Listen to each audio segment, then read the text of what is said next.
सबको जय मसीह की। और एक नए दिन में एक नए प्रार्थना वीडियो के साथ आप सभी का फिर से स्वागत है। भजन संहिता 37। दुर्जन की क्षण भंगुरता। दुर्जनों के कारण स्वयं को परेशान न करो, कुकर्मियों की प्रति ईर्ष्यालु न हो। वे घास के सदृश अविलंब काटे जाएंगे, वे हरी शाख के समान मुरझा जाएंगे। प्रभु पर भरोसा रखो और भले कार्य करो, पृथ्वी पर निवास करो और सत्य का पालन करो। तब तुम प्रभु में आनंदित होगे और वह तुम्हारी मनोकामना पूर्ण करेगा। अपना जीवन मार्ग प्रभु को सौंप दो, उस पर भरोसा करो तो वही कार्य करेगा। वह तुम्हारी धार्मिकता को ज्योति के सदृश और तुम्हारी सच्चाई को दोपहर की किरणों जैसे प्रकट करेगा। प्रभु के समक्ष शांत रहो और उत्सुकता से उसकी प्रतीक्षा करो। उस व्यक्ति के कारण स्वयं को परेशान न करो जो अपने कुमार्ग पर फलता फूलता है, जो बुरी युक्तियां रचता है। क्रोध से दूर रहो और रोष को त्याग दो। स्वयं को शुद्ध न करो, शोभ केवल बुराई की ओर ले जाता है।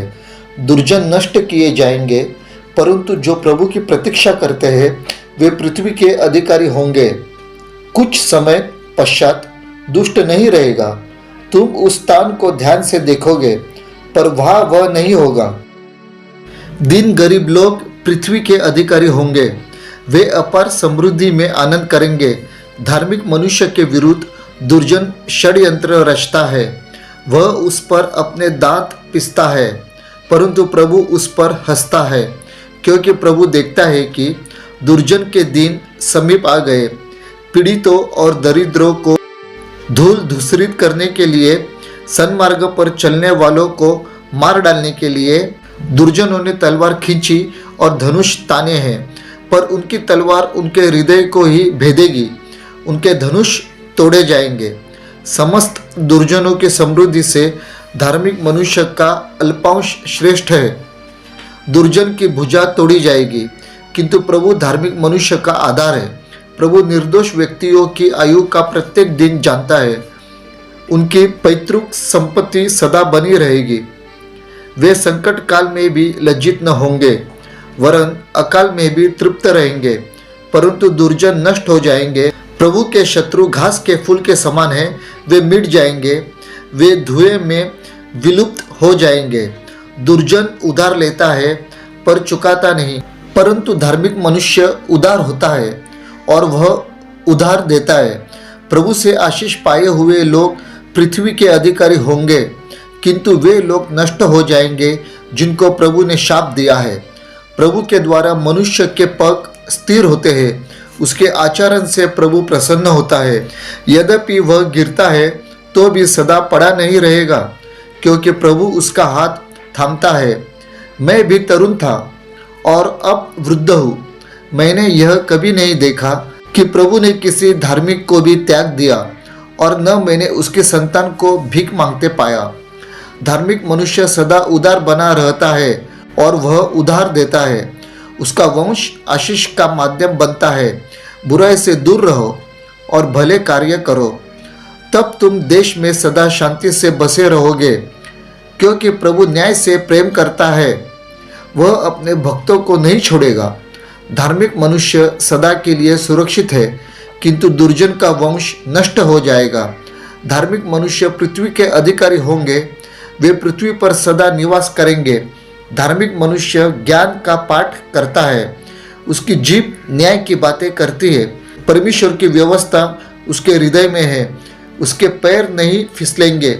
दुर्जन धार्मिक मनुष्य की घात में रहता है, वह उसकी हत्या की खोज में रहता है, किंतु प्रभु धार्मिक मनुष्य को दुर्जन के हाथ में नहीं छोड़ेगा। जब धार्मिक मनुष्य का न्याय होगा तब प्रभु उसे दोषी नहीं ठहराएगा।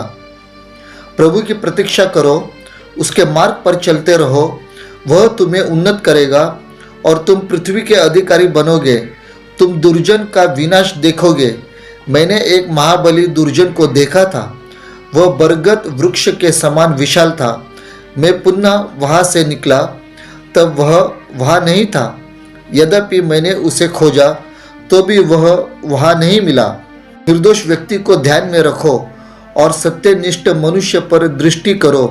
शांति प्रिय व्यक्ति का भविष्य उज्जवल होता है, किंतु अपराधी पूर्णत्व नष्ट किए जाएंगे। दुर्जन का भविष्य अंधकारमय है। धार्मिक मनुष्य का उद्धार प्रभु से है। वह संकट काल में उनका सदृढ़ गढ़ है। प्रभु धार्मिक मनुष्यों की सहायता करता और उन्हें मुक्त करता है। वह दुर्जनों से उन्हें छुड़ाकर उनकी रक्षा करता है, क्योंकि वे उसकी शरण में आते हैं। भजन संहिता 38। रोगी मनुष्य की प्रार्थना। प्रभु, क्रोध से मुझे मत डांट, अपने रोष से मुझे दंडित न कर।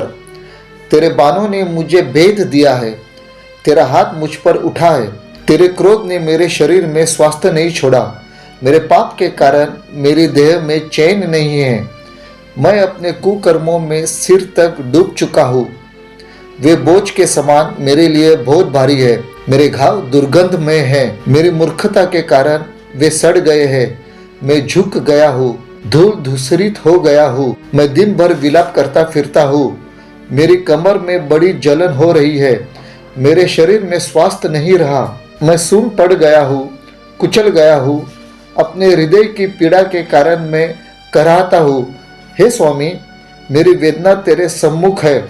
मेरी आह तुझसे छिपी नहीं है। मेरा हृदय तीव्र गति से धड़कता है। मेरी शक्ति समाप्त होने पर है। मेरी आंखों की ज्योति भी जाती रही। मेरे प्रिय मित्र और साथी मेरे रोग के कारण मुझसे अलग हो गए। मेरे कुटुंबी जन दूर खड़े हैं। मेरे प्राण के खोजी जाल फैलाते हैं। मुझे हानि पहुंचाने वाले मेरे विनाश की चर्चा करते हैं। वे दिन भर छल कपट की बातें सोचते हैं, परंतु मैं बहरा बन गया हूँ। मैं कुछ सुनता ही नहीं। मैं गूंगों के समान हूँ, जो अपना मुंह नहीं खोलता। निसंदेह में उस मनुष्य के समान हो गया हूँ, जो सुनता ही नहीं, जिसके मुंह में अपने बचाव के लिए तर्क नहीं है। प्रभु, मैं तेरी ही प्रतीक्षा करता हूँ। हे स्वामी, मेरे परमेश्वर, तू ही मुझे उत्तर देगा। मैंने कहा, ऐसा न हो कि वे मुझ पर हंसे। जब मेरे पैर फिसल जाए, तब वे मेरे विरुद्ध डिंग मारे। मैं लड़खड़ाकर गिरने पर हूँ। मेरी पीड़ा निरंतर मेरे साथ है। मैं अपने अधर्म को स्वीकार करता हूँ। मैं अपने पाप के लिए दुखी हूँ। जो अकारण ही मेरे शत्रु बने, वे शक्तिशाली हो गए हैं। जो मुझसे व्यर्थ घृणा करते हैं, वे कितने बढ़ गए हैं। जो भलाई का प्रतिकार बुराई से करते हैं, वे मेरे बैरी है, क्योंकि मैं भलाई का अनुसरण करता हूँ। हे प्रभु, मुझे मत त्याग। हे मेरे परमेश्वर, मुझसे दूर मत हो। हे स्वामी, मेरे उद्धारकर्ता, अविलंब मेरी सहायता कर। आइए विश्वास से प्रार्थना करें। प्रभु यीशु, तेरा वचन कहता है भजन संहिता 37:3 में, प्रभु पर भरोसा रखो और भले कार्य करो। तो प्रभु यीशु, मैं आज ये प्रार्थना करता हूँ, जितने भी लोग इस वीडियो को देख रहे हैं, उन सभी का भरोसा पूरी रीति से तेरे ऊपर रहने के लिए तू उनकी सहायता मदद कर, और वे सारे लोग हमेशा ही तेरे नाम से भले कार्य करते रहे। ऐसी दया कृपा तू सभी के ऊपर होने दे, और इस जीवन में जीते समय उन सभी को तू सत्य की आत्मा दे, ताकि वे हर समय सत्य का जीवन जी सके। और उसके बाद जो आशीष तूने वचन 4 में रखी है, तब तुम प्रभु में आनंदित होगे और वह तुम्हारी मनोकामना पूर्ण करेगा। तो प्रभु परमेश्वर, इस वचन के अनुसार तू सभी के जीवन में आनंद दे, खुशियाँ दे, और उनकी जो कुछ भी मनोकामना है, वो सारी मनोकामनाओं को तू पूरा कर। और प्रभु परमेश्वर, जितने भी लोग इस प्रार्थना को सुन रहे, तू उनकी सहायता मदद कर, तू उनकी अगुवाई कर, कि वे उनके जीवन मार्ग को पूरी रीति से तेरे हाथों में सौंप दे, और वे पूरी रीति से तुझ पर ही भरोसा रखे, और तू उन सभी के कार्यों को सफल कर दे। प्रभु यीशु, जितने भी लोग आज उत्सुकता से तेरी प्रतीक्षा कर रहे, तू उनको अपने वचन के द्वारा दर्शन दे। यीशु, मैं यही प्रार्थना करता हूँ, हर एक व्यक्ति को हर एक प्रकार के क्रोध से तू दूर रख, और जितने भी लोग आज तेरी प्रतीक्षा कर रहे, उन सभी को तू पृथ्वी के अधिकारी होने का सौभाग्य दे। तू उन पर अपनी दया कृपा कर, और उन पर तू अपनी अपार समृद्धि को बरसा दे, और सभी के जीवन में तू अपने आनंद को, शांति को ले आ। प्रभु जी, तेरा वचन कहता है 19 वचन में, वह संकट काल में भी लज्जित न होंगे वरन अकाल में भी तृप्त रहेंगे।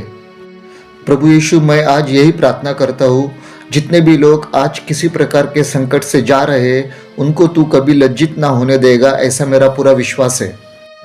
और अकाल की परिस्थिति में भी तू सभी को तृप्त रखेगा, ऐसा मेरा पूरा तेरे ऊपर भरोसा है। और अंत में तेरा वचन कहता है, वचन 28 में, वह अपने भक्तों को नहीं छोड़ेगा।